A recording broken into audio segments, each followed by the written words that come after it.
And we used to open at 12 o'clock back then. And you know what I sold? I sold one cappuccino the whole day.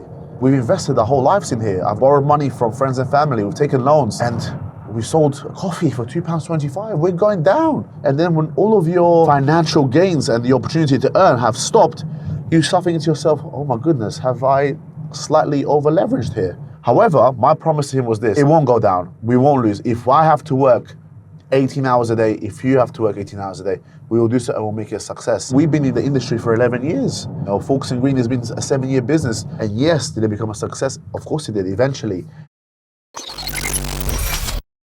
What's going on, everyone? Welcome back to the Faster Podcast. My name is Simon De Beatis, and I'm here to tell you the stories of high-level individuals, their lives, their businesses, their experiences, and hopefully help you out. Today, I'm joined with the one and only Fabio Teixeira of the Banc. So, do not waste any time. Fabio, give us a quick rundown of who you are and what it is that you do. Well, Simon, first and foremost, I'm truly humbled to be here. I'm very, very excited about this opportunity to share my experiences with yourself and with your audience, with the aim to hopefully inspire, motivate, or you know what, just a general good listen. So yeah, I'm excited. We're also on our way to the gym, so I'm really excited to get a good session with you as well. So lots to talk about. But yeah, this is me, Fabio Teixeira.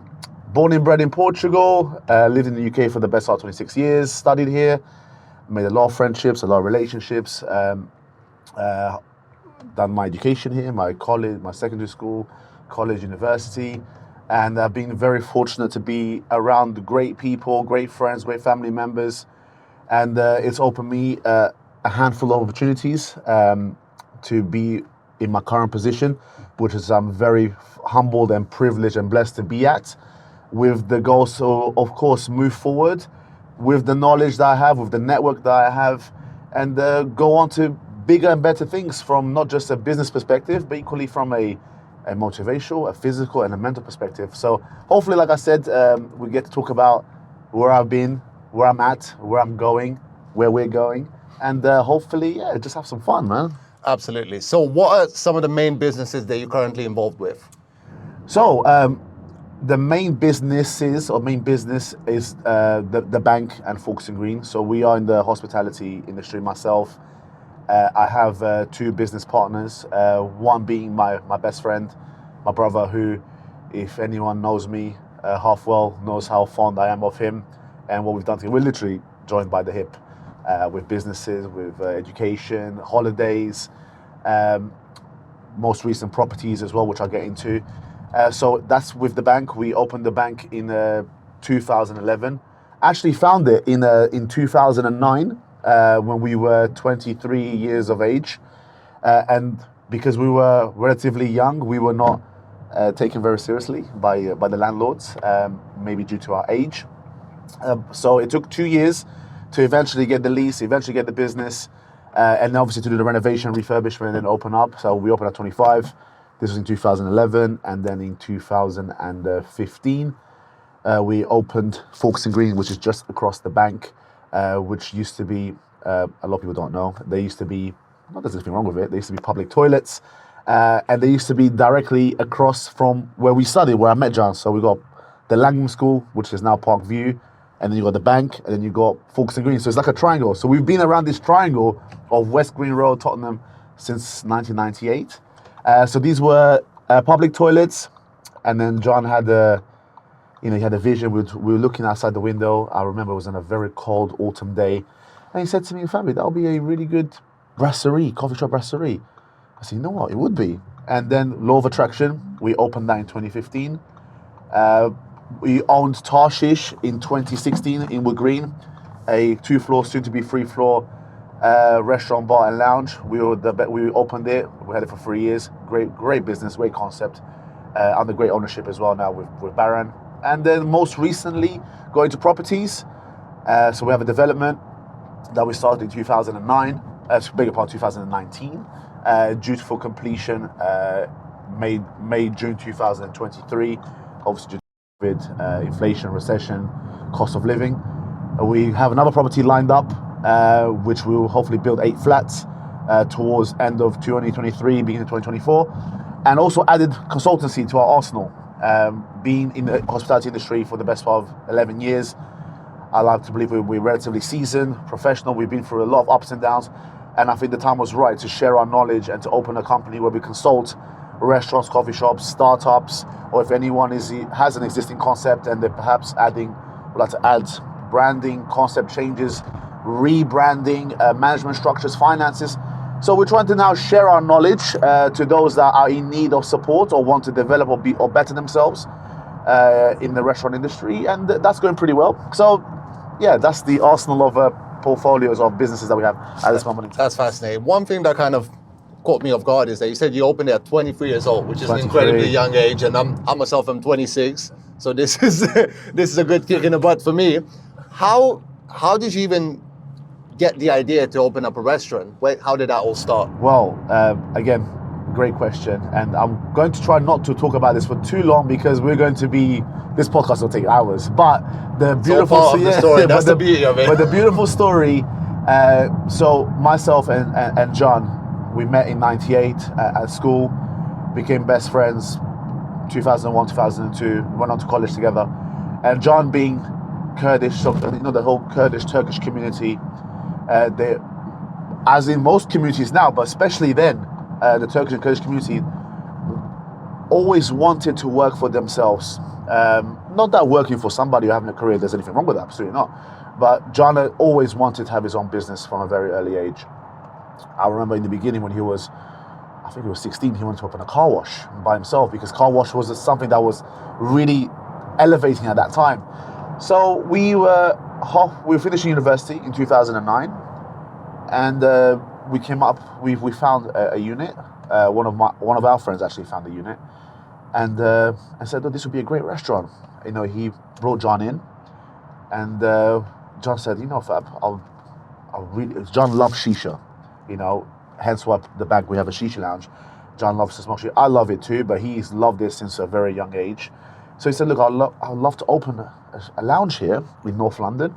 And we didn't know what to do with the front. But he said, look, we're best friends.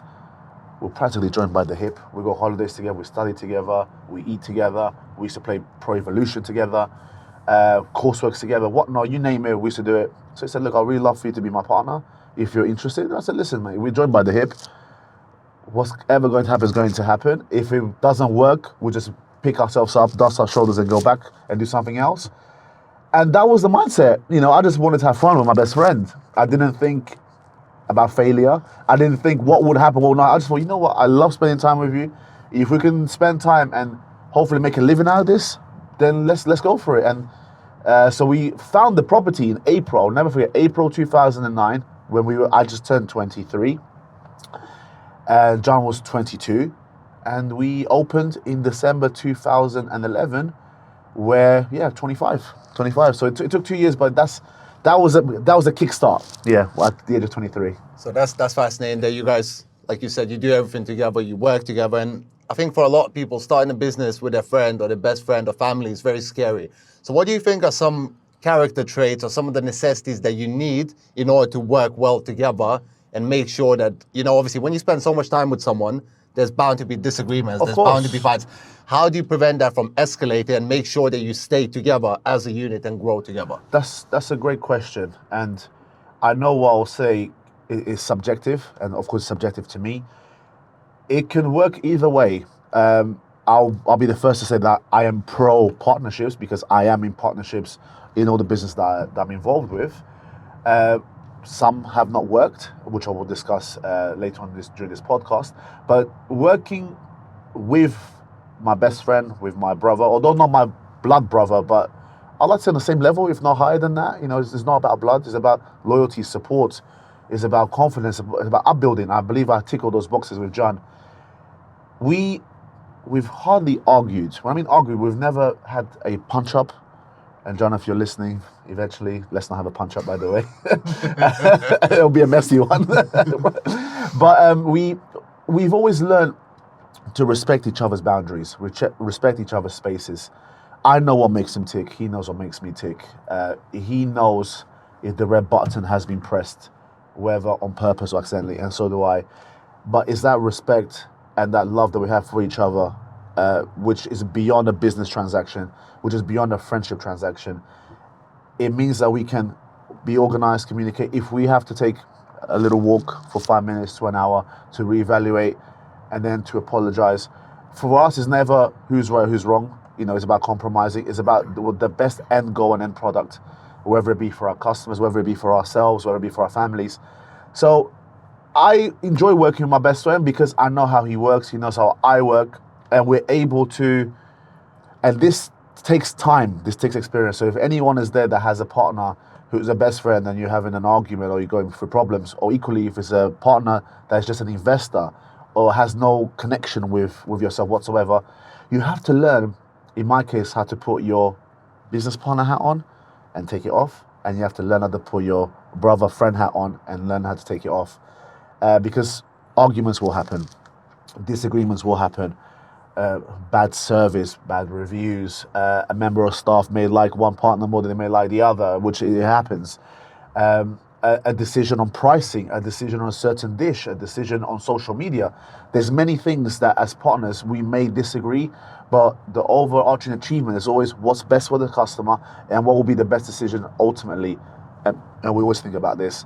So it's worked due to love, respect, being able to understand each other's emotions, being able to know, okay, I pushed it too far, I'm going to back off because I know if I carry on, it might escalate to something that's breakable. And I like to believe the bond that we have is unbreakable. So I would say personally, it's always better to do partnerships with somebody that you know, but then emotions can get involved. If I do a business with somebody that I don't know, it can be very simple. Okay, I buy you out, you buy me out, there's no emotions. But you have to just know when to adapt. You have to be a chameleon, adapt to the environment, and look for the best ending to whatever that relationship will be, and also learn how to deal with situations without being emotional. And it's hard. However, with the right time and experience, I think everybody can do it. So you mentioned staff and sort of managing staff, and obviously being in such a customer-facing industry, I think having a great team is very important, right? Because they're going to be the ones representing your brand and your business to the customer. What are some things that you look at when it comes to hiring people, managing people, and firing people? What are some key factors that you look for when someone comes up to you and says, I want to work for your brand? Great question. All the businesses that I'm part of rely on staff. I believe a member of staff has to have the same mindset, same dedication, same qualities that of myself. Of course, I'm not expecting them to work the way that I work. I'm an owner, I respect that. However, the foundation, the core values of being a good communicator, being a good people's person, being understanding, being a quick learner, being able to adapt, again, to an environment where you're very busy and you need to switch it from gear 1 to gear 3 straight away, immediately, or being able to tone it down, is a great qualities that you look for in staff. And when I used to interview staff, which I don't do as much, because thankfully as time's progressed, we have been in the industry for 11 years now, you get to build systems, you get to build managers, and they get to do the recruitment. But I always look out for somebody that's empathetic, somebody that's cordial, somebody that's of course educated, that knows how to hold his or her own, that can speak well, that's confident, but also ultimately that's willing to put their own feelings and reactions before themselves for the good of the customer. You all know, you dine in restaurants, you dine in coffee shops, you can have great experiences with staff, with waiters, with managers, and you might have some tough ones.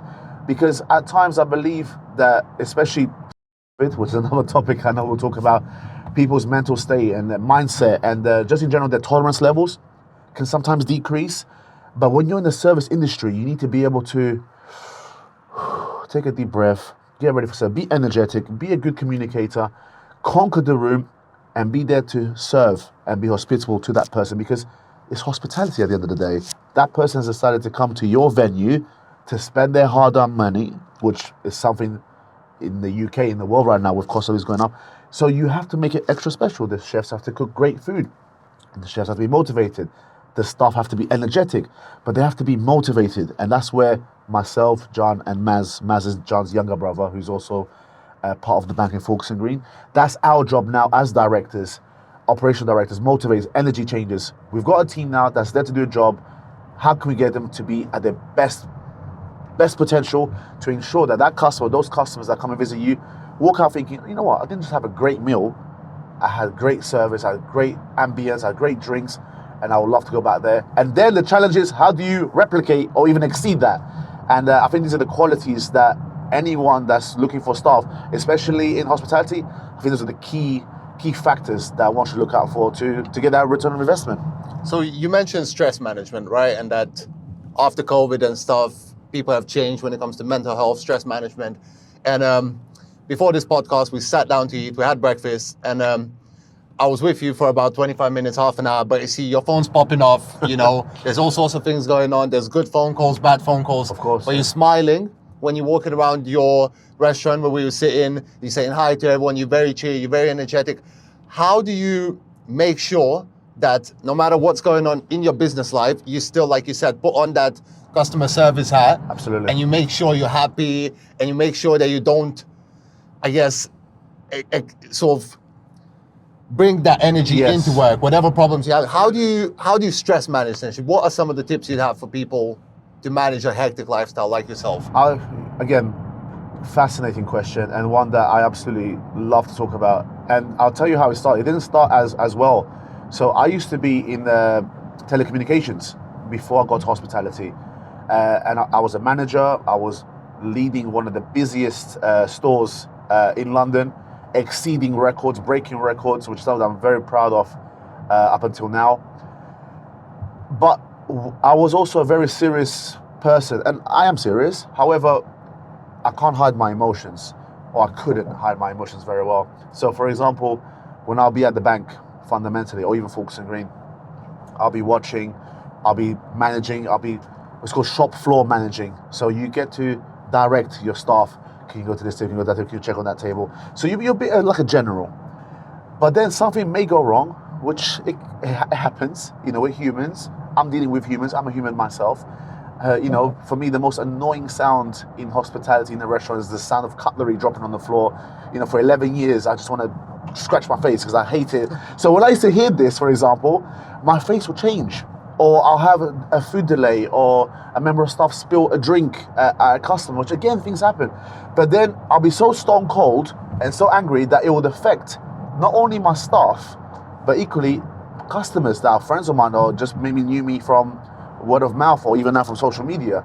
They'll think, oh, he doesn't look approachable. Yeah. He's stressed. And my business partner, again, John, he was and continues to be very good at this. You could hide these emotions and you just keep it moving. You'll be smiling, you put it behind the back of your head, because at that moment, you can't change that. What's happened has happened. You know, someone has spilled a drink, unfortunately, you just tried your best to make up for the experience. You're probably gonna end up paying for the dry cleaning, which is not the worst thing to do. But as long as that customer feels that apology, he or she will be happy. So what I learned from that personally, I thought, wow, you know, I've been told that I'm a nice person, I'm well-spoken, but I'm not approachable, but my business partner is approachable. So I took that from him, but also what I do and have been doing since a very young age. So I'm 36 now. I started training when I was 16. That helps me. And I know fitness is a huge thing, has always been, and now more than ever, of course. We've touched up on mental health, you know, cost of living, problems, stress, pressure. You know, it's something that not only do I enjoy in terms of fulfillment, seeing my body change, seeing how far I can go in terms of tempo or weight or control, or, you know, sometimes on the treadmill or going for a run. It fulfills me, gives me energy, and allows me to, again, relax, clear my thoughts, align myself, ponder and think about what's happened or what's happening and how I can deal with that situation if it were to happen again. So a great tip that I would say to manage your stress, if anyone listening is not into training, I'm not saying go and bodybuild or go and be a powerlifter, just anything that's going to get your heart rate going and going to fulfill you, because it does de-stress you. Or, you know, I used to read heavily when I was a kid. I don't know if you remember, you know, those Tintin books. Yeah. I used to read all of them, to be honest. And I come from a religious background, so I used to read a lot of the religious publications that we did. Not so much now, but these are things that will help me de-stress.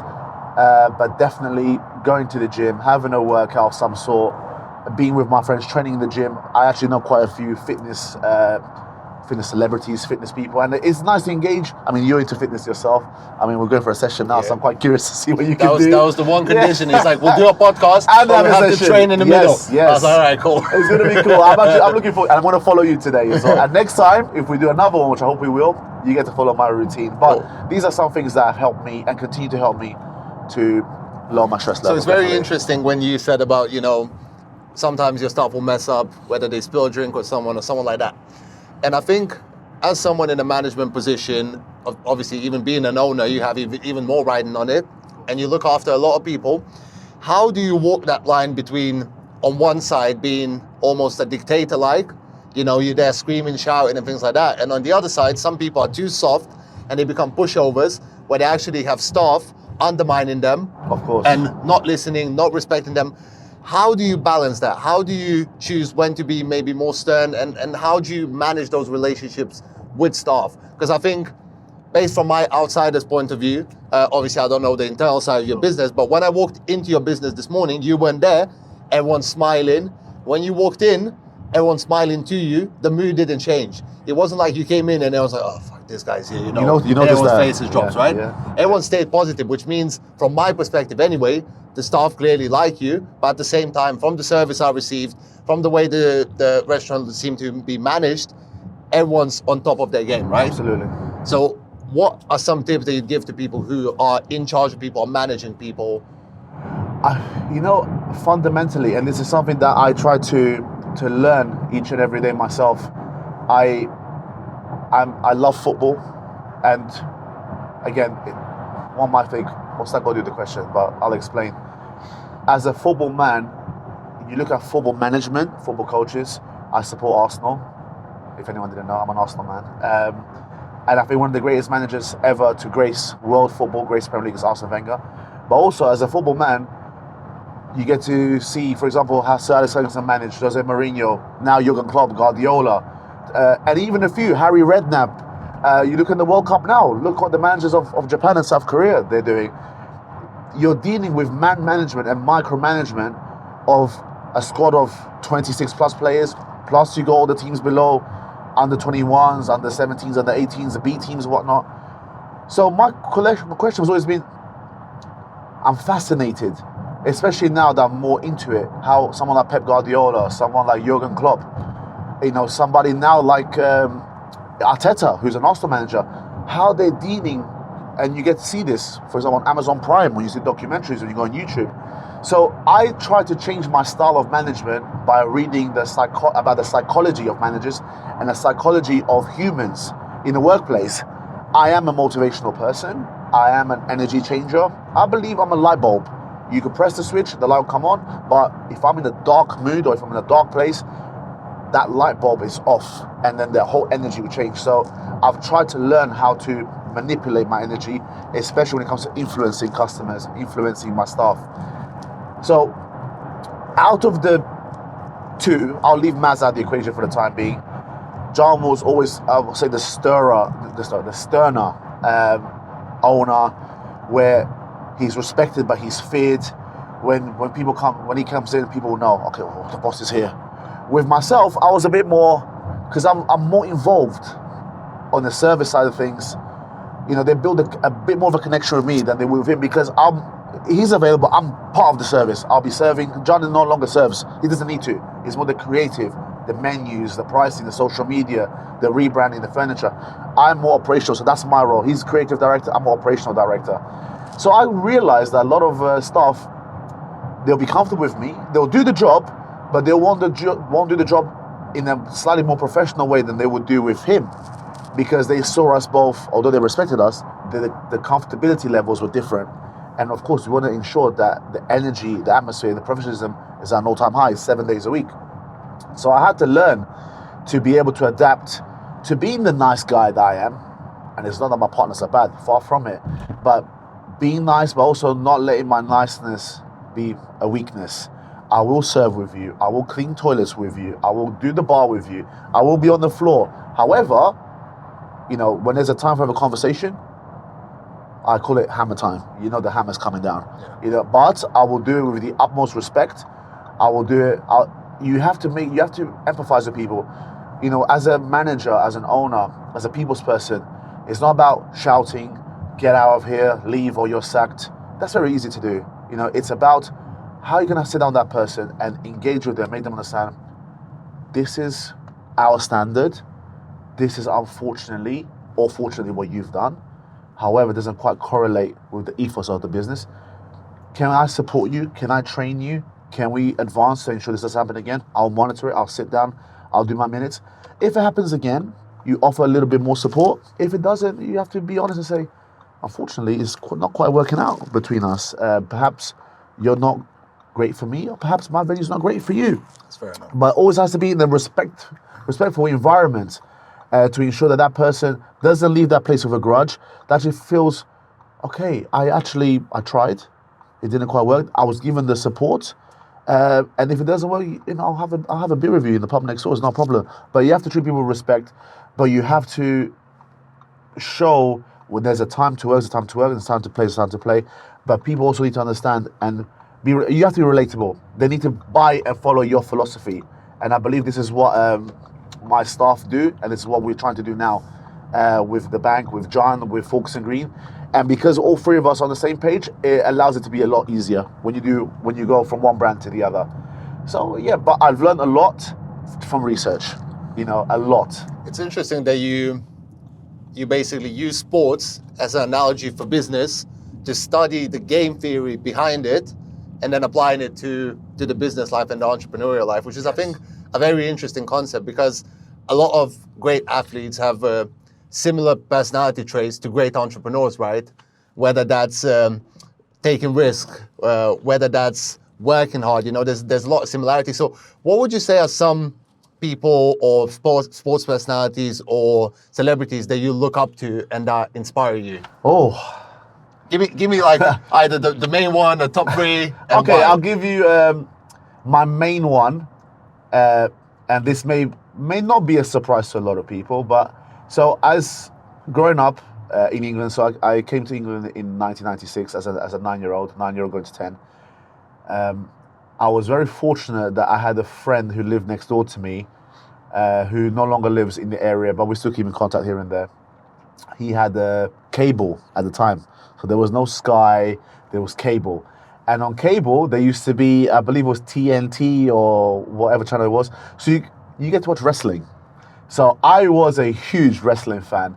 And when you're a huge wrestling fan in the late 90s, pushing 2000s, you think of your Kevin Nash's, Triple H, Stone Cold's, NWO, Hulk Hogan, The Rock, the Hardy Boys. So I related to The Rock, who everybody knows who The Rock is. I mean, I think he's the second most followed male in the world. I'm not too sure, or there or thereabouts.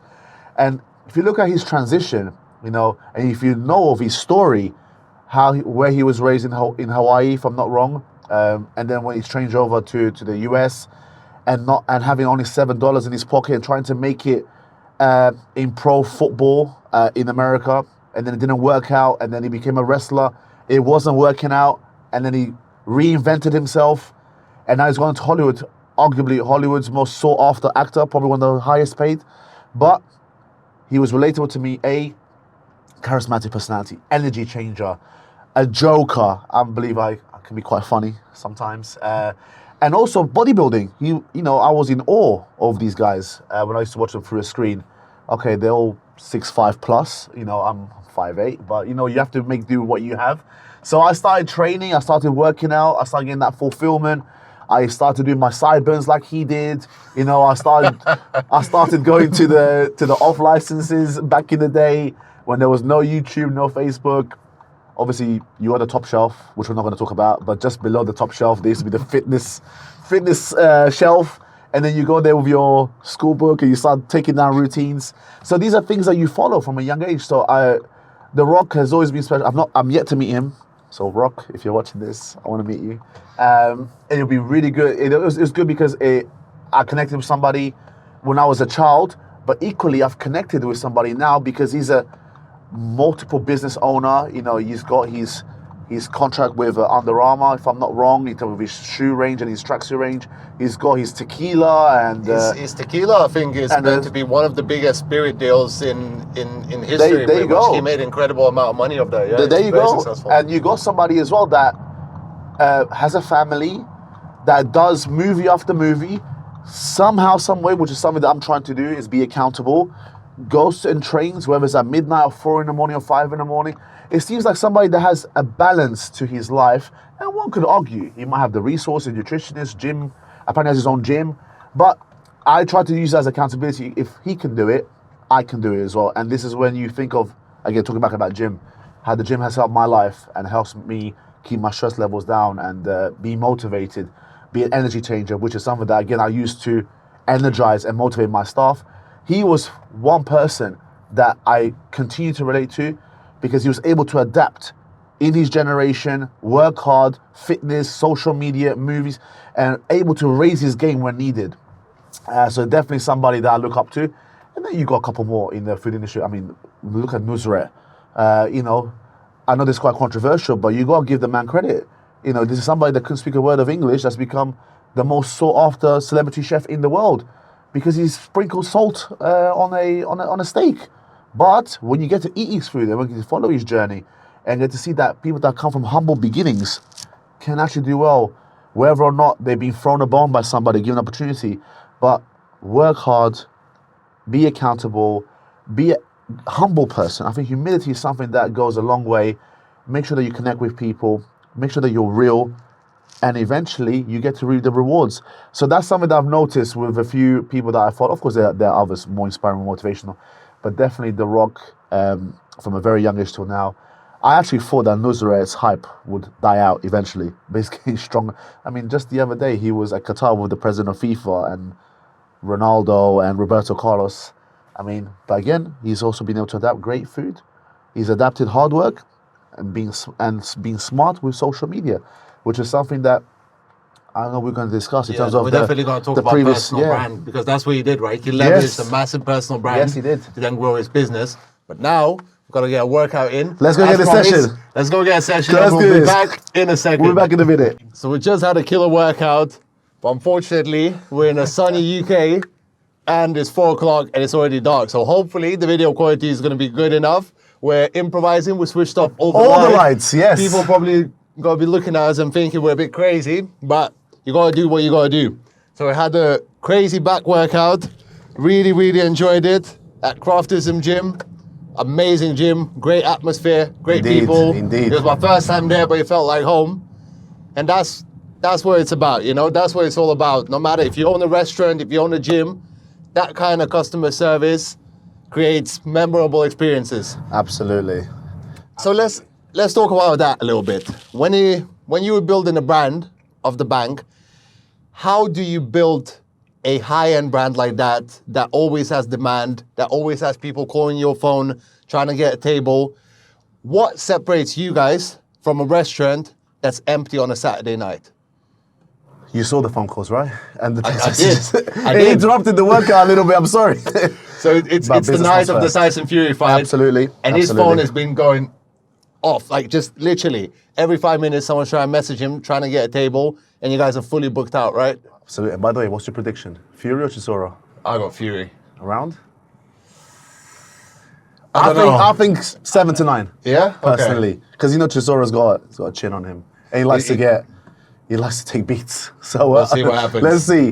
But going back to your question, and look, being in hospitality, I know how hard it is to operate a food business. So, and at times we're also very quiet. So when I drive past and I see, and if I've been to my venue, so if I've driven out my venue and I've driven to anywhere, I was driving past or to go and eat somewhere else and I see it's a little quiet, it is sad. It is sad to see. I mean, what do we do?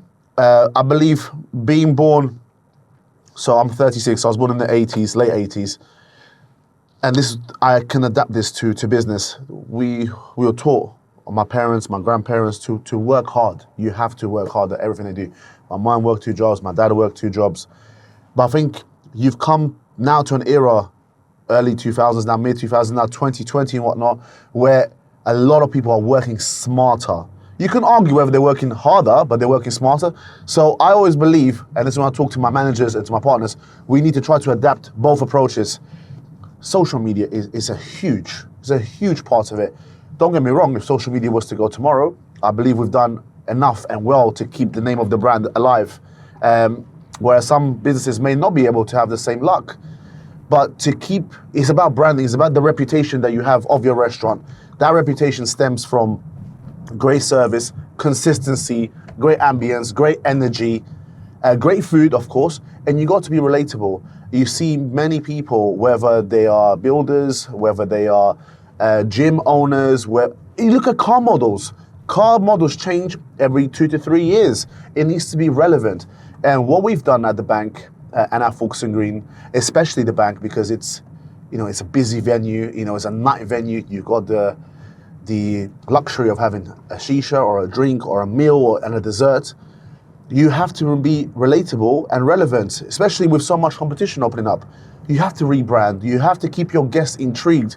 You have to keep them curious. So every sort of 3 to 4 years, we undergo a small refurbishment, a small lick of paint or a few add-ons, features, curtains, table lights, dishes.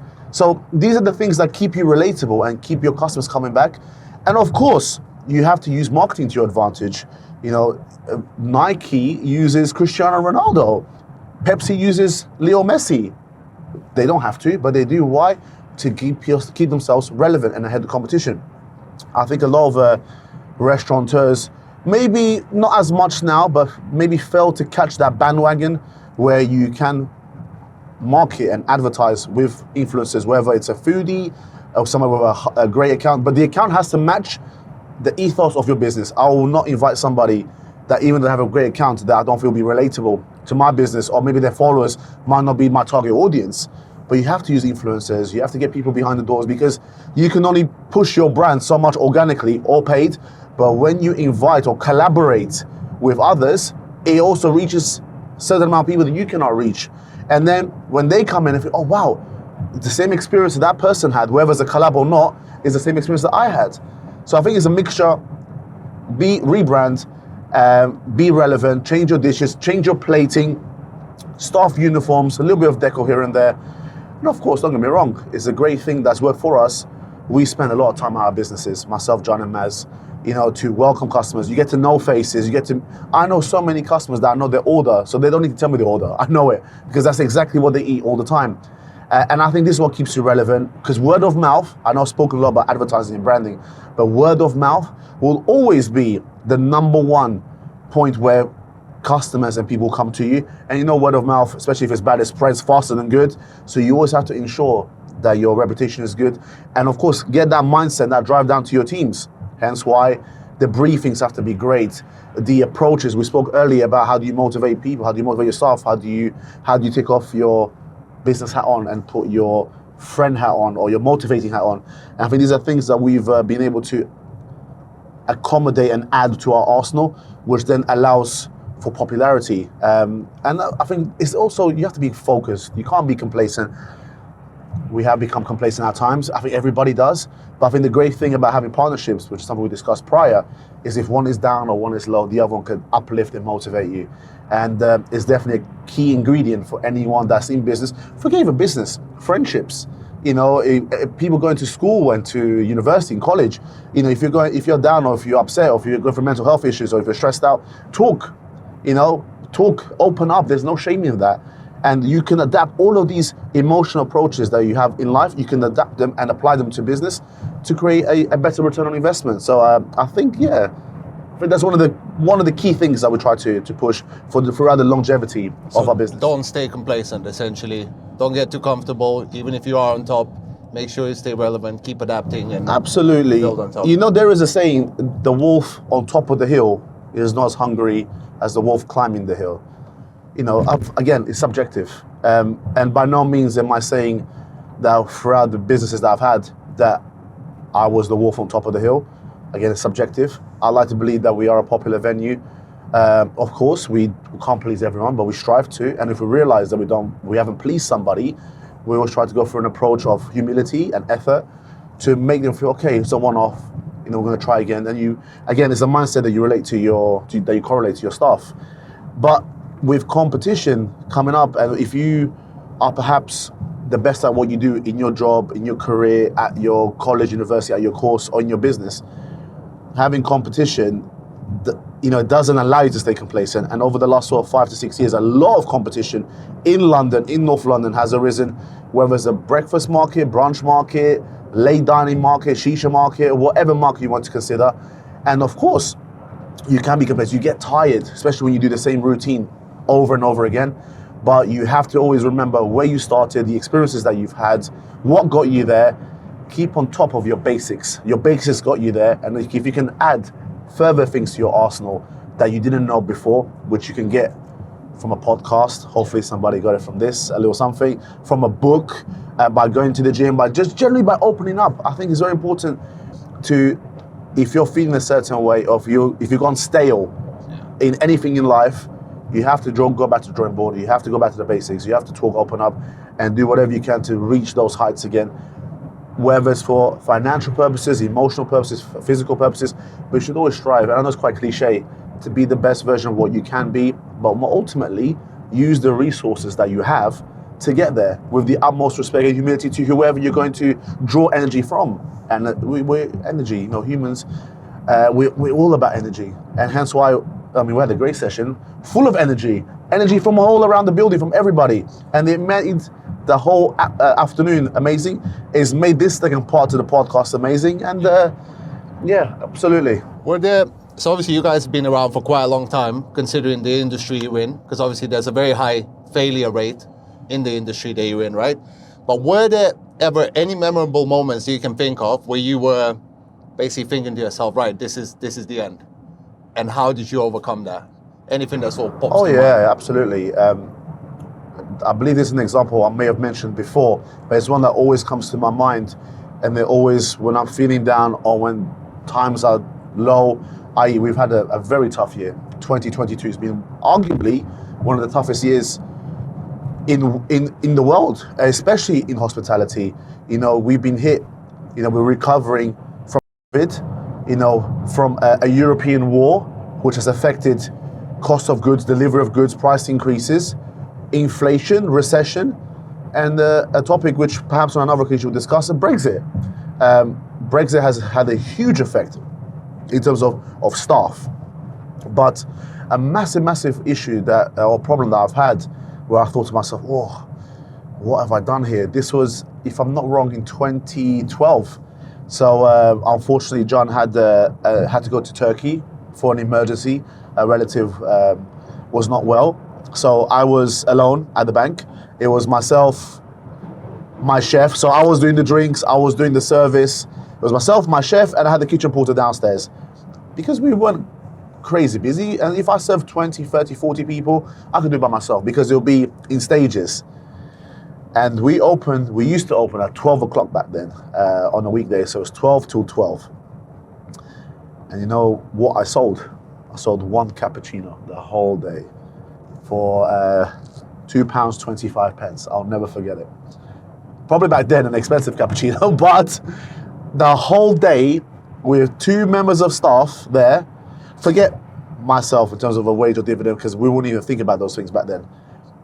£2.25, 12 hours, 10 hours of gas, electric, water bills, rates, and one coffee. So I thought to myself, okay, I called John the next day, because I didn't want to really bother him with this, because he had other things in his mind. And I said, look, what have we done? This was maybe 6 to 8 months after we opened. I said, look, we've invested our whole lives in here. I've invested all of my student loans, as you have. We've borrowed money from friends and family. We've taken loans. And we sold coffee for £2.25. We're going down.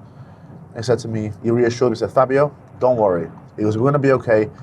We are going to work hard, as we have been. We're going to serve. We're going to give the people the best service. We're going to be humble. We're going to try all the food. We're going to make it a success. And, you fast forward a couple of years, and, we really started taking off. 2015, 2016, the popularity of the shisha, popularity of the food, popularity of service. I'm very, very proud that as a team, and this goes to previous members of staff and current members of staff, We've always been 4.3, 4.4 rated out of 5 on Google, on TripAdvisor, on OpenTable. And these are genuine reviews, genuine feedback from the public. There's over 7,500 reviews combined. So it means you're doing something right. So you have to be patient. You have to allow the course the course to go through its correct path. You have to carry on fighting. You have to think outside the box, and you just have to, if you're in the food industry, that is, ensure that if you're the face of the business or the manager or the owner, you are there providing that service. And if you can't physically be there because you have other interests or other hobbies or other commitments, you ensure that you employ a great general manager, or you have your partners, to ensure that that person who's come in once and then come in again, they have to get the same levels of service, if not better. And if something goes wrong and something's gone wrong, your staff know, you have to deal with it. If somebody has left a review, it could be too late. So you have to understand and examine body language, examine feelings, eye contact. And I think that's something that we've worked hard and done well to do so over the last few years, definitely.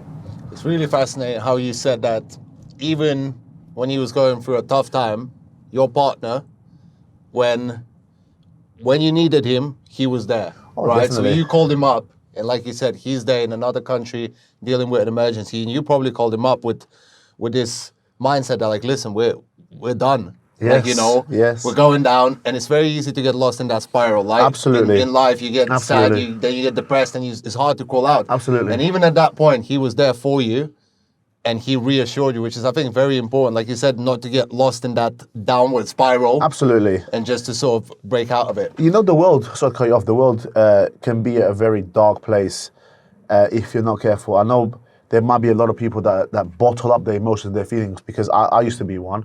I'll keep things to myself, whether I'm upset or stressed or sensitive. But when you have people that are like-minded, when you have a great circle of friends that have the same ambitions or drives, and that can push you and motivate, and they lend you a shoulder to lean on, I think you have to take that, especially in an era now where everything is dominated by your phone, by news, by negativity at times. You have to attract that positivity yourself, and whatever stage you can be on. And John was always there for me, Maz is there for me, other partners that I've had and have in certain businesses. But even business aside, it's always good to communicate and let it out before it's too late. And it's definitely something that's helped us in our business and continues to help. Yeah. That's massive. When I was doing a bit of research for the podcast, I kind of checked out your LinkedIn and everything like that. You have a university education, right? Yes. What did you study? Marketing. Okay. Marketing. So what do you think of people's opinion these days that, education is a waste of time? You don't need higher education. You just, as soon as you leave school, you go straight into business if you want to be an entrepreneur, and then you figure things as you go along. How big of an impact did your education have on the business that you run and how you run your business? And do you think it was worth going through the higher Absolutely. education? Again, great question. A very subjective topic, and I'll only speak on my experience. I honestly was always brought up, I was the very first member of my family, both from my father and my mother's side, to actually graduate from university. So that's a very proud moment for me. I would not change that in any way, shape or form. I believe that having further education has enabled me to be further educated, not just in the subject that I studied, but equally from a grammar perspective, from a reading perspective, from a responsibility perspective, from a networking perspective. I think you can take a lot of things from further education. Of course, there are success stories out there where someone has not gone to university or has not gone to college, and they've gone on to be great entrepreneurs, great businessmen, great builders, great people that do podcasts, great everything. I believe, again, is the environment that you're in. If I went to university or college and I didn't still have a great set of friends, a great set of brothers or sisters, a great set of a great family, maybe that university degree and that further education that I've had would have meant nothing to me, and I couldn't apply anything to my life now as a 36-year-old and my life in business for the last 11 years. So I believe education, if used the right way, can tick boxes that if you've not had further education, you cannot tick, which is unless you are a big reader or big researcher in your own time, which you can do, with YouTube, with podcasts, with Spotify, with whatnot. But with me, it taught me, as the gym did, to be accountable, to be responsible, to be to further push and enhance certain goals that perhaps if I didn't go through that stage of my life with education, I may have not done. I was actually going to give up, actually. Funny you've said that. University in the second year, TFL was recruiting, and I had a friend that used to work for TFL, and he helped me.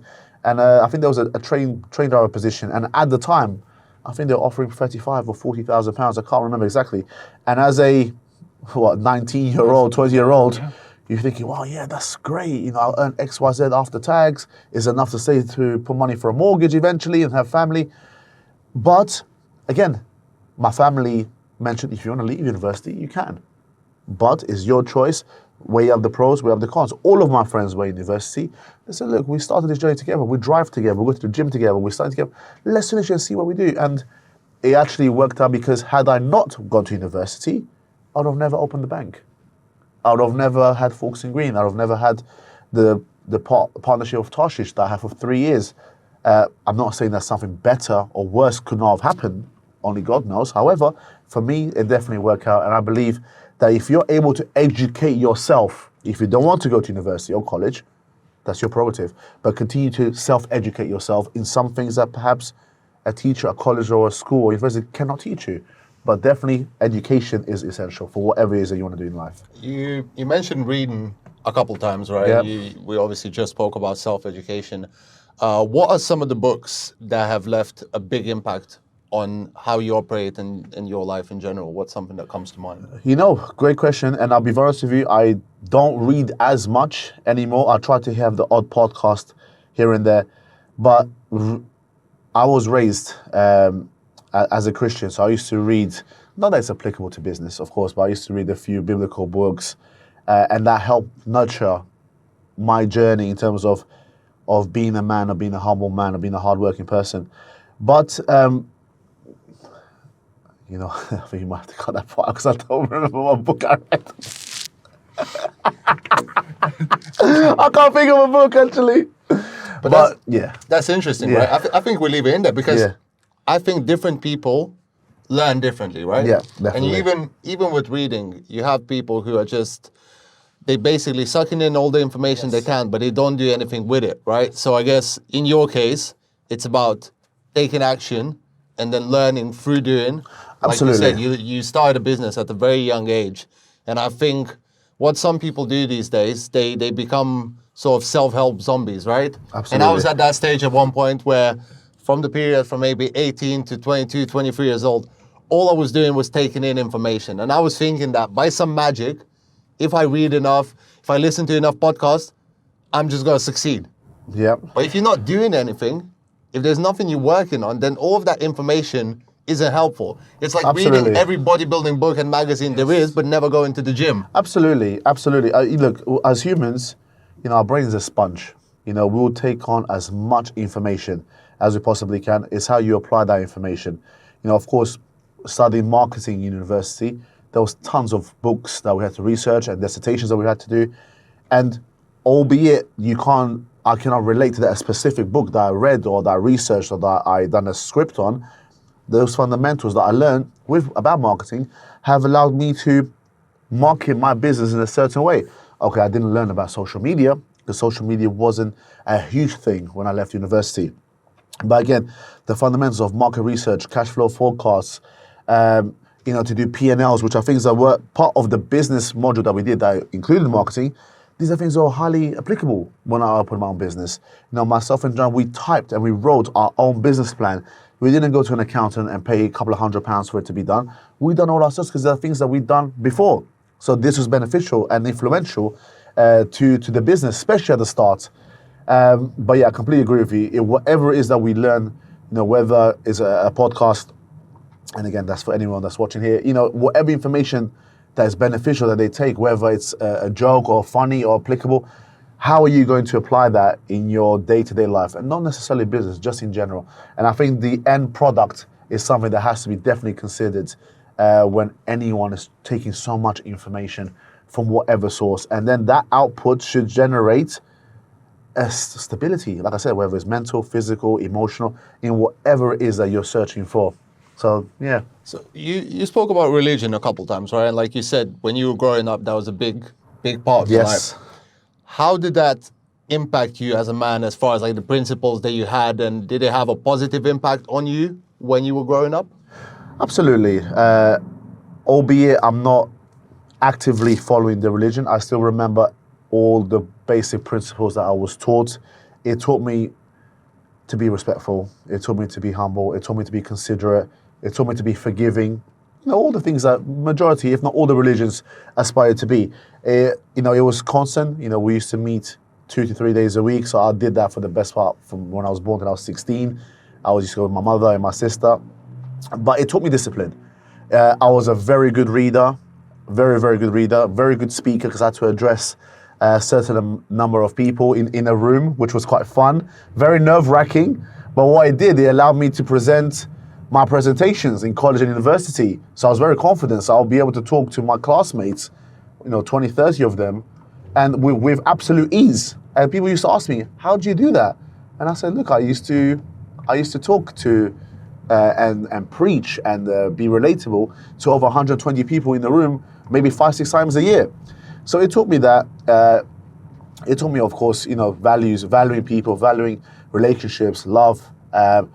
So how does that help me as a human? Of course, I've changed, I've grown up. There's only so many things that you can take and apply from the religion to day-to-day life. Had I not had it, would I still be the same person I am today? That's questionable.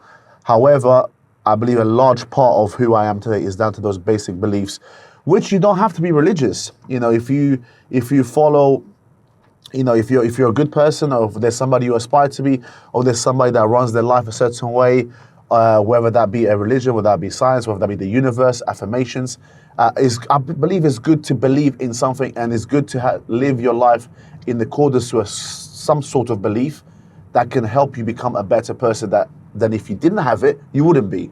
So, but it definitely played a large part in my life. Would I ever go back and become that same religious person that I was? I'm not too sure, only God knows.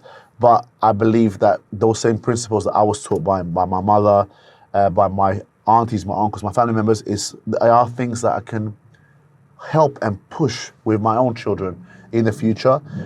Because these are principles that I believe that are life principles, but I think the religion can fine-tune them a little bit, if that makes sense, because it makes you so accountable, because it's addressed so many times. I believe that any faith, whether it's believe in a religion, whether it's simply believing that there's a higher power, yes, I think it almost acts as a mental scaffolding, right? Absolutely. It gives you like a structure to then build on. So I definitely agree with that. Yeah. When I did the podcast with Jamal, who's Jamal, good friend of yours. Very good friend, actually. The man that does it all. That's what I said, yeah. I remember. He's got so many things going on. He spoke very highly of your group of friends. Yes. And obviously after we done the podcast, that's why he recommended to do a podcast Thank with you. How did you build up that group of very successful friends? Did you all come up together? Did you connect as business people already? How did that all come to be? FYI, Jamal is the man that does it all. Great person, great character. I mean, we were just talking about him in the gym, the amount of energy that he has. And Jamal is a perfectionist in everything he strives to be. And that's something that motivates me on a daily basis, not just from a business perspective, from a gym perspective, but also somebody that if I'm down, or if I have a question, or if I'm unsure about something, or I need advice, he's always that person that will look at both ends of the spectrum, and then he will give you that advice, which generally tends to be true and the best advice. And also a multiple business owner in his own right, with the gyms and coffee shops, building a building company now, and more to come, hopefully. But in terms of friendship, I've always been very fortunate, and maybe this is down to character, energy. I've always had great friends. From when I was in Portugal, from when I came to England, when I lived in Kensington for 3 months, and then Reading for 2 years, and then in London for the rest of my current life. I've always had a great, energetic, creative, friendly, humble friends, because people buy from people, and you're part of the circle that you belong to. But we've all been ambitious. That's one thing. Even when my schoolmates that were in primary school, secondary school, there was always some type of ambition. You want to be a football player, you want to be a rugby player, you want to be the best carpenter, you want to be an accountant, a lawyer. There was always those conversations. But with my current circle and my immediate circle, you know, and not that this is truly relevant, but it is in terms of my life. You know, we've all, maybe 8 out of 10 have gone on to open their own business successfully. The other 2 or 3 are doing very well in their careers and also open to one day having businesses, whether it's with us or on their own. But it's always been the ambition, that will to be the best that you can be, and to push boundaries and not just be content. No, don't get me wrong. As humans, we're different. Some people can be very happy at the jobs that they do, and within a certain amount, certain routine, is what makes you happy at the end of the day. But I think with the circle of friends I have, the ambition, the drive to always try to push each other forward to be the best that they can be, because what we want to do, and I think COVID has kind of proven that, you know, you can't lay all of your eggs in one basket. You know, even though we are very fortunate to have businesses, during COVID, bar a few, you know, the whole world stood still. You know, it was very, very tough. And at the time, you know, we were renovating the bank. You know, we started a project where we're building 9 flats in East London. And then when all of your financial gains and the opportunity to earn have stopped, you start thinking to yourself, oh my goodness, have I slightly over leveraged here? Because I've got my hand in so many pies, yet I'm not sure if I'm going to be able to complete these because times are now tough. So I think what's happened with the friendship and the circles, we were able to adapt and talk about different means of income, which now comes down to our consultancy, which is something that we were going to speak about. But now this has opened up the subject. You know, we've been in the industry for 11 years. You know, I've renovated the bank 5 to 6 times. You know, Fawkes and Green has been a 7-year business. Open Tosh is running for 3 years and is running greatly at the moment as it stands. There's an amount of knowledge that you earn, that you learn, that you build, that you suck in. So we thought, hold on a second, we've had a tough 2 years, very tough 2 years. Like I said, we've experienced a war. I mean, there are wars all the time, don't get me wrong. I don't mean to be insensitive. However, this European war affected our livelihoods, affected stock, affected goods, deliveries, supplies, affected price hikes. As we all know, we're all going through a living crisis right now.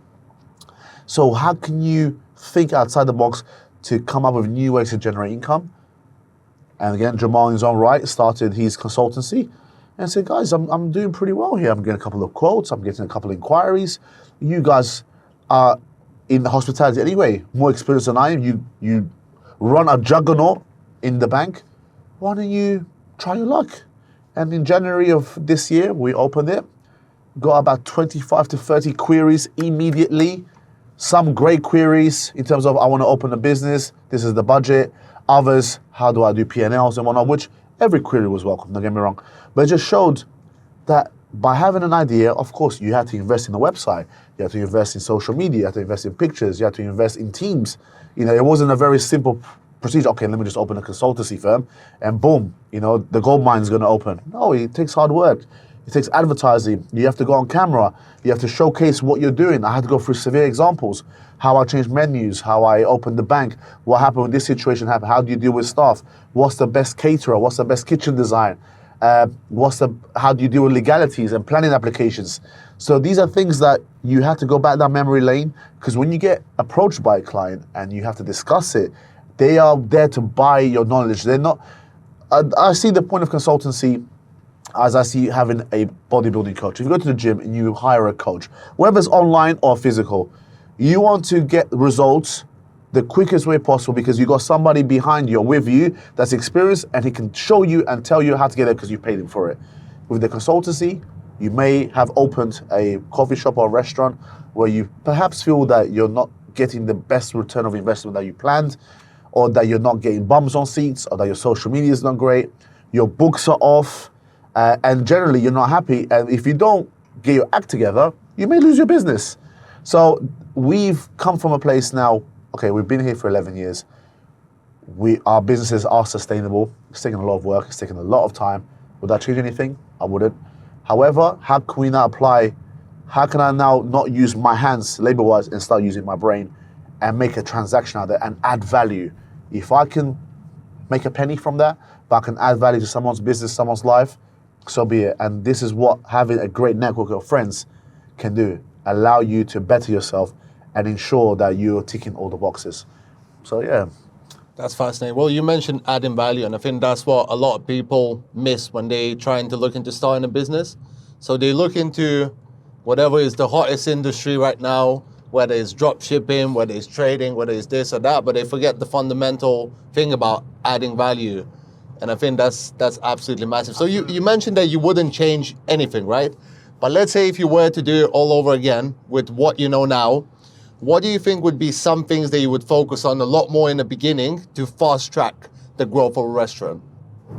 Great question, and I'm probably going to contradict myself here, because if there was something I could change, yes, I would. And this is something that now that we are experienced, I don't have to change, but I can adapt. So, and by no means am I selling my skill, my knowledge here, but if anyone is looking to open a business or to do a project, or to do something well in the fitness industry, or to just better themselves, you got two options. You can either do your own research and apply what you've learned and what you researched, or you get the services of somebody that's an expert in the industry. So when we opened the Banc in 2011, but founded in 2009, the renovation alone took 11 months. And of course, we didn't have the greatest budget. We spent just over £300,000 at the time, but £300,000 in 2010-11, when you're 23 years old, is equivalent to £750,000 to £1 million now, and we had to ensure that, and the building was derelict, completely derelict. We tried to take the wallpaper off, the wall was coming off. That's how bad it was. So everything that we did, we tried to do with research. We tried to do by learning, by going to other restaurants. But maybe I put my kitchen in the wrong place. Maybe I put my gas pipe in the wrong place. Maybe my cold room, which I didn't even have at the time, was in the wrong place. This furniture didn't work. This paint job didn't work. This sign didn't work. Everything that we did was self-taught. And yes, did it become a success? Of course it did, eventually. But if I can go back, and I'm not saying that there were not consultants back then. Absolutely there were. But maybe the channels of research or the way to find them is not as available, open as they are now. Yeah. You can flick your phone and type in hashtag gym consultant or online coach or food consultant, and you get an array of people or companies. So if we could go back in time, and if I could spend, let's say 10% of the budget that I had on a consultant, yes, that's 10% more that I would have paid, but maybe I would have opened my restaurant not in 9 months, but I would have opened it in 6 months. So I would have made transactions and profit on those 3 months I didn't trade, and maybe I would have made the mistakes that I've made now. So I think that's one of the things that I would change. And again, if you were to ask, if anyone is taking anything from this, if you want to learn something, so many people doing trades now, forex trading, etc. These are things that you either got to learn or you have to pay for a course. Now, there's a lot of people out there that, of course, they're not genuine and they'll try to scam you. But do the right research to reach the output and the end goal that you want to do, because unfortunately, you might not be able to learn everything. But if you have somebody by your side, and if there's a transaction done and both of you have a return on your investment, I think that's a great quality in business and in life in general. So obviously, what you mentioned was an incredibly large amount of money you spent to open up a restaurant, which obviously, even now, I mean, £300,000, even now, I'm sure it's a crazy amount of money for majority of people. Yeah. How did you, what was that internal conversation like before you take a risk like that, before you get a loan for that amount of money and you know that you're pretty much all in, so because a lot of people are very risk averse, right? But obviously you done really well for yourself because you took that risk. What was that internal conversation like before taking that risk? Not just internal, but equally with my business partner. He was definitely more motivated, more eager than I was. I just wanted to follow him, to be honest. I wasn't, the whole thought of opening a business and to have staff and to have a lease and to have loans and to pay PAYE and accountants fees, none of that came into my head. I just thought, you know what? I'm with this guy. He's my friend. We train together. We do everything together. Let's try to make some money. However, my promise to him was this. It won't go down. We won't lose. If I have to work 18 hours a day, if you have to work 18 hours a day, we will do so and we'll make it a success. But there was a period when we spoke, and a few people don't know this, but I spoke on a previous podcast a few years ago. I used to work, as I mentioned earlier, for the telecommunications company, and John used to work in the banking industry. So one thing we thought about, because we had taken loans, personal loans, we were doing a business loan, we borrowed from family and friends, we saved our student loans. You know, I was working full-time, he was working part-time, and he urged me when we were close to opening, and said to me, Fab, I'm going to need you to resign or to go part-time, because we need to be at the business, we need to work hard, we need to push, we need to get customers. And I thought to myself, okay, we are very inexperienced. I don't have a clue about food. I know how to eat, I know how to drink, but I didn't even know how to hold a tray. Heck, at the time, we didn't even have a chef in mind. And I said to him, look, we're not sure yet. We have predictions of what we can do, but remember, this is on the back of the London riots in 2011, which was just down the road from the bank. So I advised him, I sat down and I said, look, I'm all in, but I said, why don't we do this arrangement? You look after the business during the day. I'll carry on full-time as I am. Yeah. We'll share whatever I earn, whatever you earn. We'll put it in the pot, we'll divide it equally, because you're working for me, with me in the morning. I'm working for you and with you in my full-time job. But what I'll do in the evenings, I'll come and support you and support our business. And then that way we can also allow each other, you know, we didn't have days off for 6 months. But you can finish at 10 o'clock, 11 o'clock, midnight, and I'll do the same. But that was a fundamental principle that was something in my mind that I wasn't too sure. Okay, are we going to do it? Are we not? If we do it, let's ensure that we do it in a way that financially we're not burdening the business, because we're directors, because you have to pay your rent, you have to pay your suppliers, pay your meat, pay your fish, pay your dry goods, pay your staff, pay your loans. So that was one of the things that made me calculate and made me think, are we doing the right thing here? And once we had a conversation and once we agreed, it was all in then. It was absolutely all in. And it's been in my life now it'll be 11 years next week that we've opened, December 17th, 2011. So we'll be celebrating our 11th year, 7 now focusing green.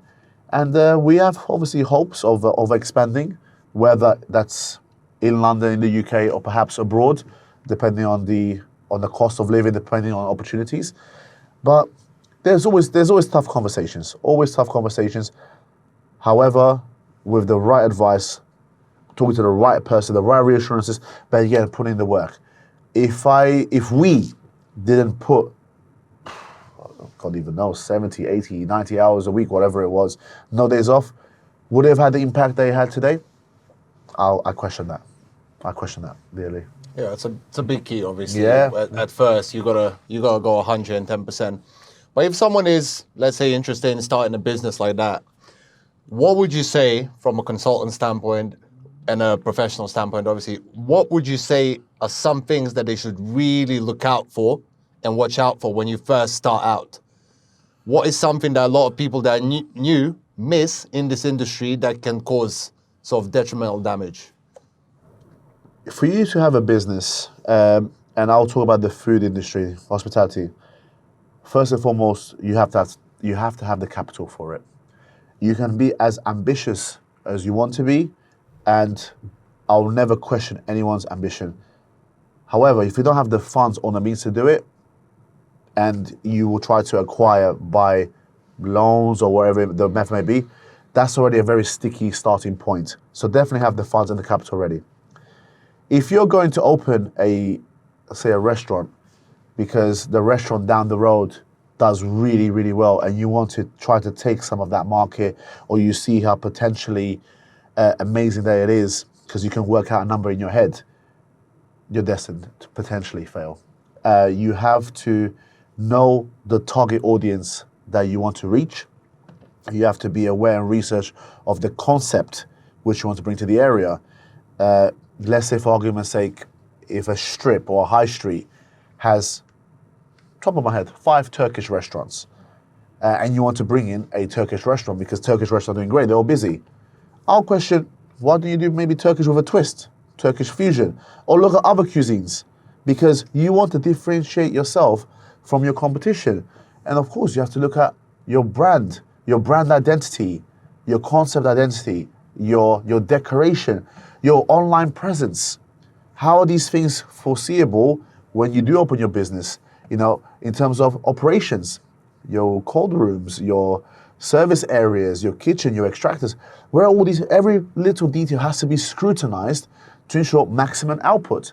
And I think that's the benefit and beauty of working in the industry for 11 years and getting to know so many people, a lot of professionals, and by having my own experience now, that you can kind of orchestrate and meticulously plan every single move to ensure, okay, if I open in this location, if I open with this many covers, if I do and design this menu in this way, if logistically people can get to me with relative ease, and if I get the right people and the right training and start my online presence, I believe I can hit X, Y, and Z per week, X, Y, Z throughout the year, and take home X, Y, and Z. So I think my advice would be, if you want to do something because you're ready, if you have the finances ready, do it because out of love. I think for me, honestly, it was and continues to be pure passion. It was by chance that it happened to be a restaurant. We wanted to open a lounge because John loved shisha, but we still had the front of the building, which we had no clue what to do with. And then we decided, we thought, there's nothing here really to eat. There's Haringey, and Haringey is blessed with great restaurants. But we thought, let's do something different. And that's when our burgers, our wings, our mixed grills, our steaks, our salmon, lamb chops. So I'm getting hungry again. Are you getting hungry? That's what that hard training does to you. Yeah, you killed me with that back workout, but I loved it. And I think these are the things that helped us succeed. But answering your question again, I think a lot of meticulous planning has to go through, it has to be done. So all the boxes are ticked, whether you do that on your own accord or whether you employ people, architects, consultants, social media operators, lawyers, solicitors, to ensure that, okay, you're going to pay, but at least you're paying for a potentially idiot-proof plan. So would you say it's a good idea if you do want to start a business that requires capital? Because of course there are businesses these days, digital companies, Absolutely. media companies, where Yes. you need very little starting Absolutely. capital to start. Absolutely.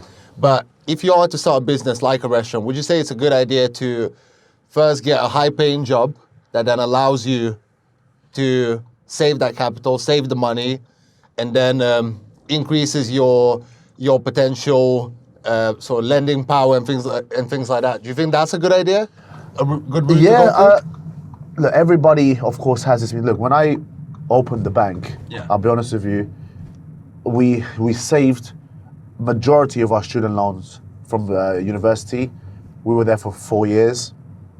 I was working full time for the best part of 2 years. I saved and we borrowed. So I wasn't in a financially strong position to open a restaurant. So we borrowed. We were in a lot of debt, and over the years that debt started to lessen and lessen and lessen. What I would personally suggest is, there are many people that open restaurants at a later age, and there's a lot of people that open at a very early age. If you are in a great career, or if you have a great career and you're able to save a large lump sum, if you're able to borrow a large lump sum, or if you have both or neither, but you have a strong group of associates or friends, or if you have a great concept that you've masterminded, then you can sell on to an investor who becomes a sleeping partner, and it gives you the funds, and then you're able to, of course, do what you can with it, then so be it. But I think there's a lot of opportunities out there where people are very happy to pay for a brand, to pay for a concept, as long as you are an operator. And of course, you have to keep your deed of covenant. If you've promised X, Y, and Z, you have to deliver X, Y, and Z. Otherwise, it's going to be a very different conversation. But you have to know, you have to have a feeling in your gut whether it's the right move or not. And due to COVID, many units, whether it's central London, inner London, outside of London, sadly, the business ceased to trade. People let go of the units. Landlords were happy to end the leases. So there are many, and continue to be many, venues that you can apply for, go to, with hardly any premiums. actually you can even get rent-free. So your actual startup may be a lot less than what it would have been 2-3 years ago. And banks generally, okay, it's been a bit difficult now, but they're willing to support if you have the right precautions, the right cash flow forecasts. So it has to be right for you. If you cannot do it alone, try to get an investor. Or if you have a very solid group of friends that are in a similar career path, have similar finances, and you can divide the operations and divide the responsibilities. If it makes sense, why not? And explore. Because if it doesn't work, hopefully you can just sell it and at least make your money back. So let's switch it up a little bit. We've just been to the gym. And one thing I know is that everyone that comes around us, everyone's saying hi to you, everyone's like, hey, how are you doing, things like that. You're clearly someone that's regarded in a high regard in that gym. And from what I heard from people, so I would definitely say and describe you as a high value man, right? You're an entrepreneur, you take care of yourself, you take care of your body, you have a great network, you have good friends. Now, let's say someone's watching this podcast right now and they're a man, let's say they're a young man and they're in a rut. All they do all day is smoke weed, they play video games, they're drinking, they haven't been in the gym in 5 years. What would you say as someone that in a position that you are now, what would you advise them to do to get out of it? Because, of course, after COVID, and especially these days, there's a big thing about mental health, and a lot of men are really struggling, and they're in that rut. As someone who's now successful, what would you say be the first steps that you would take from your perspective to get out of a position like that? Great topic, by the way. Life in general, mental health, with post, it's been tough. Life in the UK in general is tough. We're not blessed with the best weather. However, you cannot make excuses. And I'm going to be quite serious here because I know a lot of people, of course, people's circumstances are definitely different. I've been in a hole myself many times. I have an odd drink here and there. I don't drink for pleasure to get absolutely wasted. It's just not my thing. I've had my fair share of fun over my younger years. But if I've been in a dark hole, or in a deep place, dark place, there's always been somebody to pick me up. But if, let's say for argument's sake, somebody's going through this and they don't have anyone to pick themselves up, or they're very good at hiding their emotions or hiding their life that no one will realize, and they got into that hole where they unfortunately drinking or doing other things and they become lethargic and they have no meaning in their life. You know, again, we're very fortunate now, and this is the beauty of digital media and social media, if used the right way. We have an arsenal and an abundance of articles of people who are sharing their experiences that perhaps have been in more difficult predicaments and positions that we have, and they're able to get out. How did they do that? They've got that out by digging deep, by literally having self-control, by being accountable. For me, I've always found my safe haven, a place where I can channel my emotions, my place where I can just be myself, wherever I want to swear, wherever I want to be angry, wherever I want to talk out loud, wherever I want to listen to the craziest music there is a gym. You know, and I know a lot of people talk about the gym. You know, some of the biggest celebrities and the most fortunate people in the world train, but you don't have to be fortunate. You don't have to be a millionaire. The gym is available. Some gyms cost next to nothing. Go out there, train, run, enjoy, network, talk to people. Once you feel that energy, and then once you start lessening those habits that you have, whether it's a drinking habit or a substance habit, it is going to be hard, especially if you've been doing it for a very long time. It becomes a bit of an addiction, you know? And it's very hard for you to get rid of that in one go. Pace yourself. Of course, you can't be too hard on yourself, but try. Get out there, see the world for what it is. The world, although it can be a very tough place, it's also a very beautiful place. Wake up early in the morning, do your affirmations. Again, I'm not preaching. I don't do it all the time, but I do it as much as I can. I try to gather my thoughts. I try to be a positive person. I try to engage with people, friends, family, even customers. My customers who I become friendly with, they become great sources of advice. But definitely get it to the gym. Look at your life. Look where you are. Look where you've been, and ask yourself, where do you want to be? And can you get there with the things or the routine that you're doing right now? Probably not. So pick yourself up, dust your shoulders, reach for the sky. I know it sounds cliche, but is that true? And is that accurate? And is that real? and just be accountable and talk, network. You never know who you might meet. You never know who you might have a conversation with. You never know who that person might give you a spot or say, by the way, can you just, without being bad, you think you just correct your form here? And that person might have been through something that you've been through, or that may be in the place that they can help you, and then you're out of that hole. But you gotta have that energy, you gotta have that drive. You can't be stuck in there. So anyone that's in that dark hole or the dark place, I think, look, just ask yourself this question. If you have kids, do you want your kids to be there? Or one day when you have kids, do you want them to be there? And if so, what would you tell them if they were there? Tell yourself that.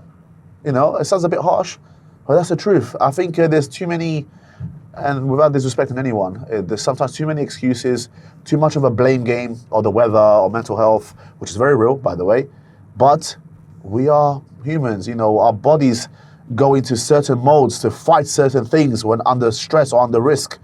You know, use that and use the resources around it. And there's thousands. To go for a walk in the park, relax, go for a jog, box, shadow box, go for a cycling. These things don't cost anything. And I believe by people applying that, it'll be a great counter to stress, mental health, and eventually to get yourself where you want to be, whether it's, like I said, from a business perspective, career, educational, family, whatever it may be. I think the gym is definitely a great equalizer. And 100%. it's exactly something that you said. When you go to most gyms, everyone's equal. And another thing that I really wanted to touch on is that I hear people who don't train say this thing that, oh, I'm afraid to go to the gym. I'm afraid that people going to judge me. I'm afraid that someone's going to laugh at me because I'm too weak or I'm too fat or I'm too skinny.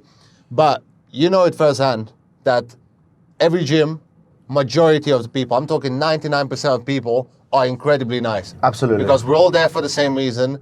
We're all training hard. And I've seen it firsthand. The biggest guys in the gym, the scariest looking guys, are the ones who are always going to come up to the new guy and offer help. Absolutely. And offer support. And another great thing that you touched on is that you can be, by conventional terms, an absolute failure at the moment.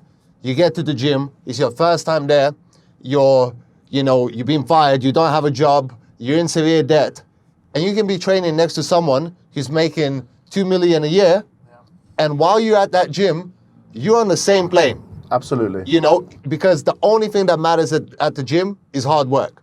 And if you put in the hard work, you can even put yourself in the environment above the person that's making the millions. Absolutely. And they're going to be coming up to you and saying, oh, how'd you get a body like that?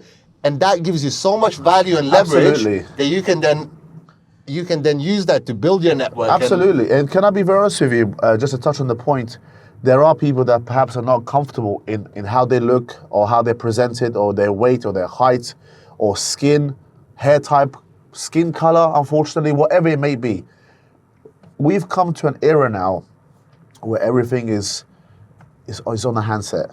But you'd be surprised. I see so many people in the gym. I see people that are training in wheelchairs, in crutches. I see people that are elderly. When I talk about elderly, 80 plus training.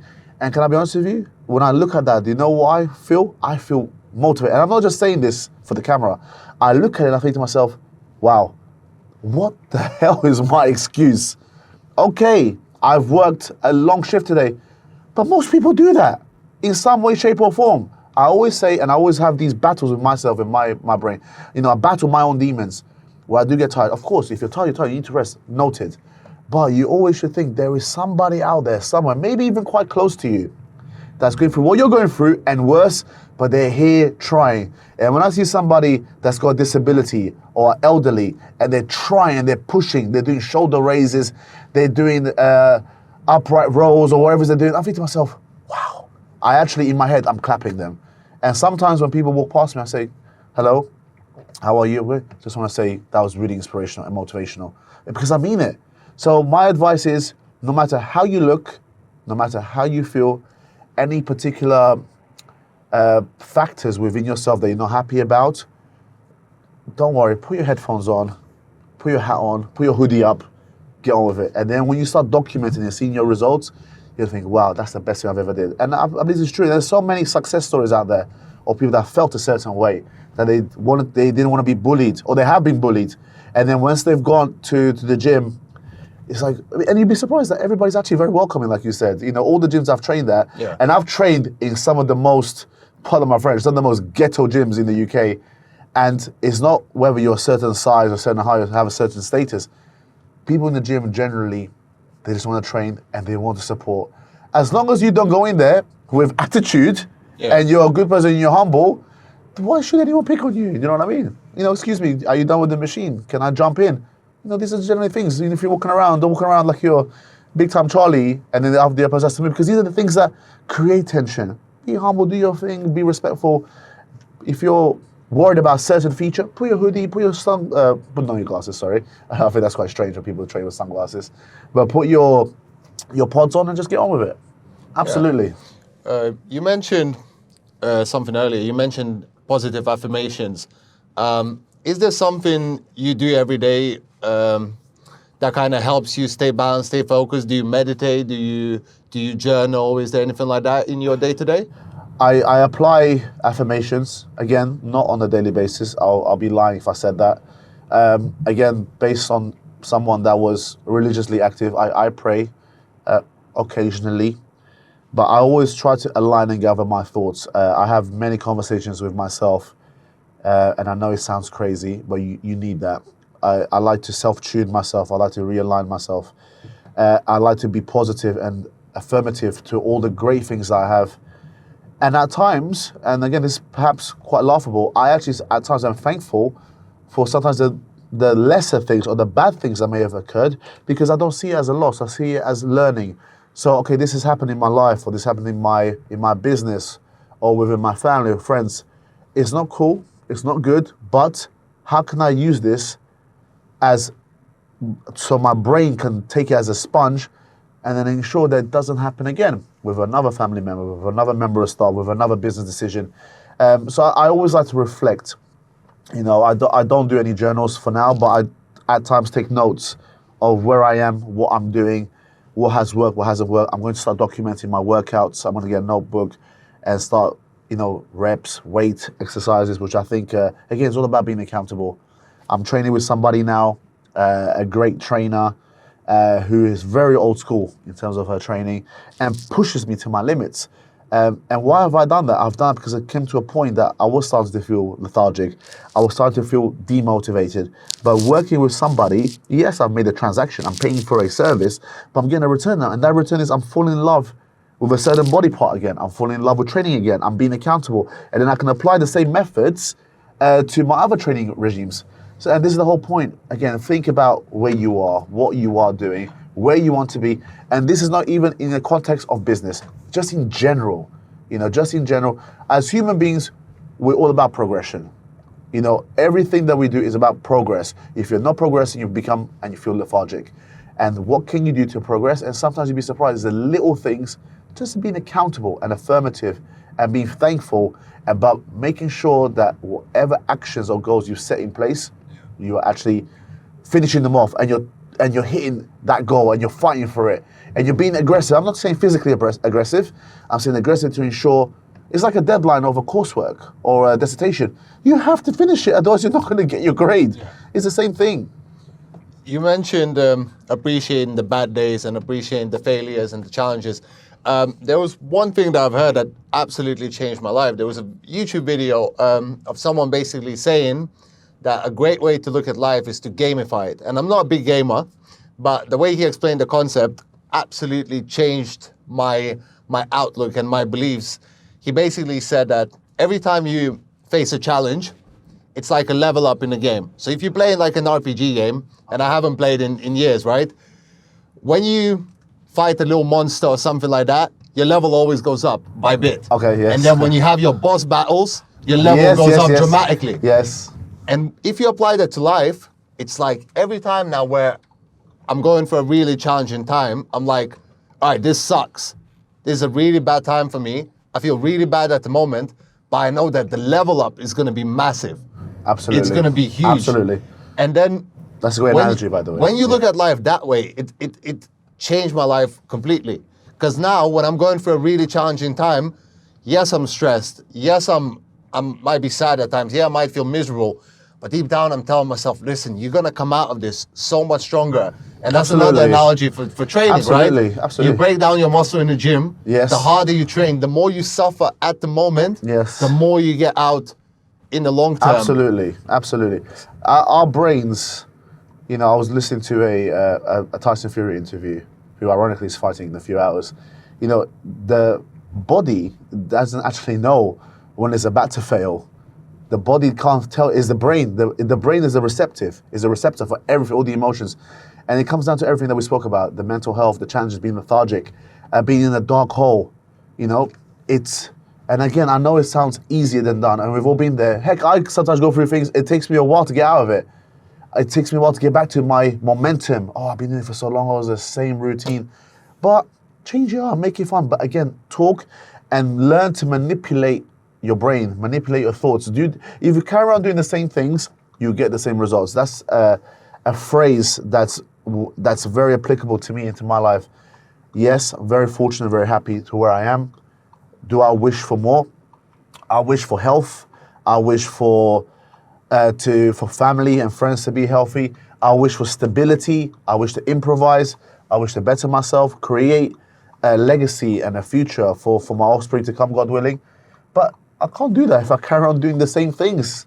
You know, I'm happy with the things I've done, but I want to do more. But if I'm going to do that, I need to change my thoughts and try different things. And I think that's something that we can take into account for everything, like I said, that we do in life. Absolutely. Just to end, there's a question I'd love to ask the guests that I have on. Okay. Where do you see yourself in 10 years? Where do I see myself? Yeah, as an entrepreneur, as a businessman, as a person. What are some of the goals that you're working on? Well, on a personal perspective, of course, I would like to start at some point a family, if I can be totally honest. Unfortunately, depending whichever way you look at it, it hasn't happened. Maybe the stars were not aligned for it at the time. Stability. I definitely want to educate myself further, and I know you might be thinking, how could you educate yourself even more? I think education never stops. You can educate yourself in every single topic. I actually try to learn something new every single day. In terms of living, careers, businesses, definitely push the consultancy a bit further. But in 10 years, I'll be 46. I'm not going to sit and tell you that I want to retire and be in a nice yacht in the Mediterranean. Absolutely not.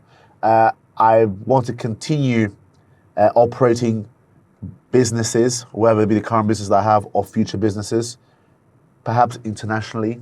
I love London. I love Portugal. So 2 countries where I've resided for all my life.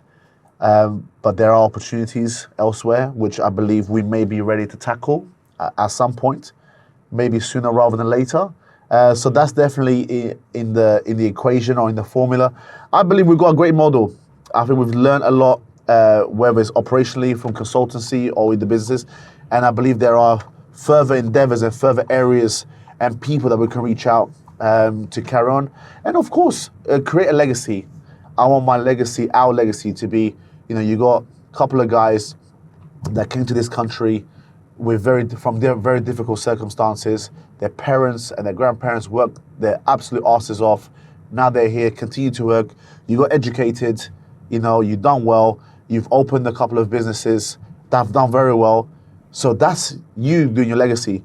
But now it's time for the next chapter. So as my parents came here with us as young children to such a better life, even though I have a beautiful life, I'll never take that away from myself or from anyone. And life where everything is accounted for, all the dots are matching, and create a legacy and a position for one day my kids to be able to look at myself, their grandparents. Okay, wow, I come from this family, come from this background. We've achieved this, we've achieved that. But you know what? We now have to ensure that we carry on that legacy of our father, of our mother, and continue to do good things. But also by being a great human, being a great people's person, being humble. Of course, you have to be able to defend yourself when needed to be. And I'm not saying physically, I'm saying in any shape or form. You cannot be a pushover. I'm saying be humble, but you need to know that life is going to throw many rocks at you, and you got to learn how to take those rocks and use them as stepping stones to get to where you want to be. And I think that's the legacy that I want to leave. And in 10 years, I believe that's where I ought to be, and I believe I will get there in 10 years. That's powerful. Thank you so much for your time. My pleasure. Thank you so much for sharing your knowledge. My Thank you so pleasure. much for an amazing day, a great training session. You're very welcome. And You're very welcome. I'm extremely blessed to be here with you today, and I'm really looking forward to seeing that journey over the next 10 years and then much longer after that. So, well, God willing, like I said, this is the first time that I've met you. I've seen you in Jemal's podcast, and Jemal talks very highly of you. I have been looking forward to this podcast for a very long time. Hence why I said, let's have breakfast, which I know you thoroughly enjoy. I definitely thoroughly enjoyed That's it. amazing. And then we've done the first part of the podcast. So let's see if people can sense the pre-workout or maybe just, I try not to move my back too much because, mate, you're powerful. I respect that.